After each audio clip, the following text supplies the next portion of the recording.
upcoming opponent. The Eagles draw the Falcons, a team that initially going in, some people may not have wanted to see, especially now because of their run.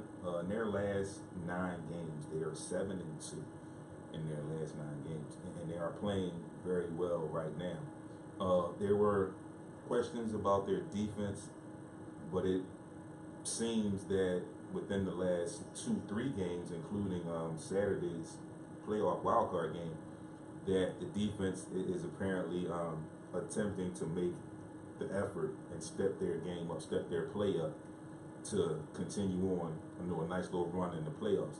After all, they are the defending NFC champions. But they have to come to Philadelphia. And, initially we were all excited about the Philadelphia having home field advantage throughout the playoffs. We've talked about the weather. But apparently we want to get a little heat stretch, and it's going to be almost 50 degrees on Saturday when the Eagles play. But nonetheless, this is probably, or I think it is, the first time that the #1 overall seed is going into a game as the underdog.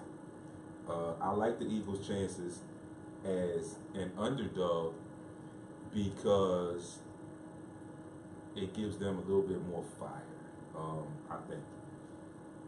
And I also think that the Eagles can overcome this and win this game. Their defense is pretty much the backbone of their team, without Carson Wentz, of course. But like I mentioned a few weeks before Christmas, Nick Foles, a lot of people are like, nah, we're not going to do it with Nick Foles. The season's pretty much over. Dude, you still have to play the games. And I know the last game of the season against the Cowboys, he didn't have a great showing. He didn't really have a good showing, if you will. But at that point, at that point, that game really meant nothing to either one of those teams. So it was, I guess, a morale booster for the Cowboys to have their starters play.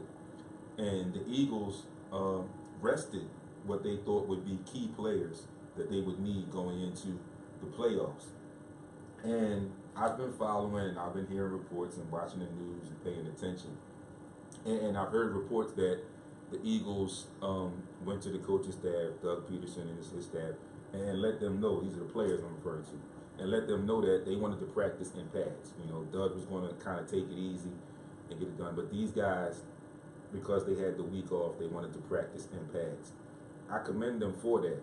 It shows me that they have a competitive spirit about them, and also that they have a competitive nature, and that they're focused, and they're kind of tuning out the naysayers and what people are attempting to say, to downplay the play of Nick Foles.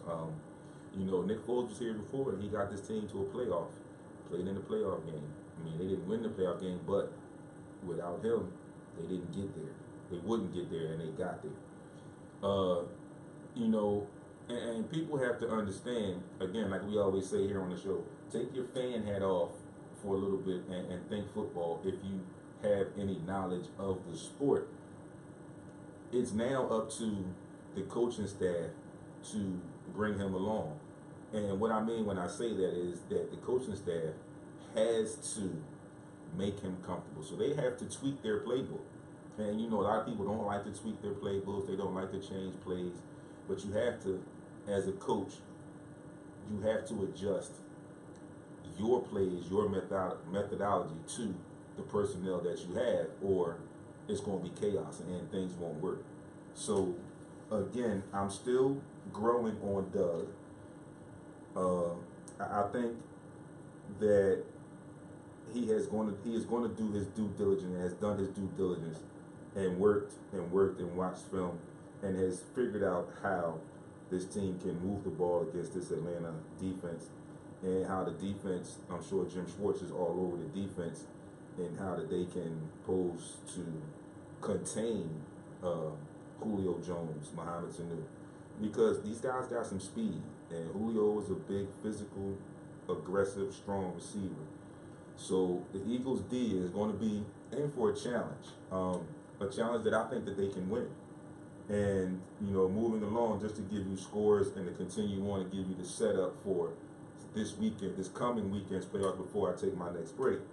You got divisional rounds are all set up. So, but going back to yesterday's games, you had Buffalo fall to Jacksonville, 10-3.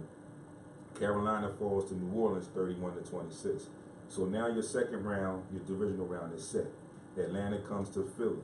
New Orleans goes to Minnesota.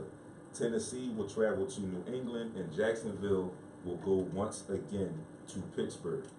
And if you remember, Pittsburgh had a horrible time, horrible game against Jacksonville in Pittsburgh. Ben Roethlisberger had 5 interceptions. But don't get me wrong, I'm not saying that that's going to happen again. But you have to kind of get on board a little bit. Not so much get on board, but you have to kind of like the moxie and the swagger that the Jacksonville Jaguars have, because they've got like 53-man roster. They've got like 2 guys that have ever been to the playoffs before.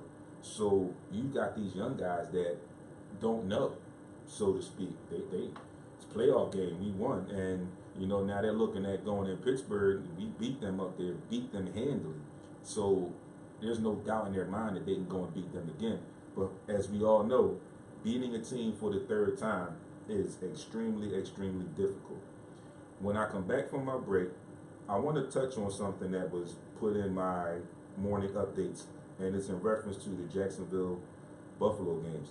On the other side, I will get into that. I'll move into some NBA, give you some updates, some reports, some scores, and we'll talk a little Sixers. Stay tuned, folks. You're listening to your boy D, Sports Rap, Heat 100 Radio.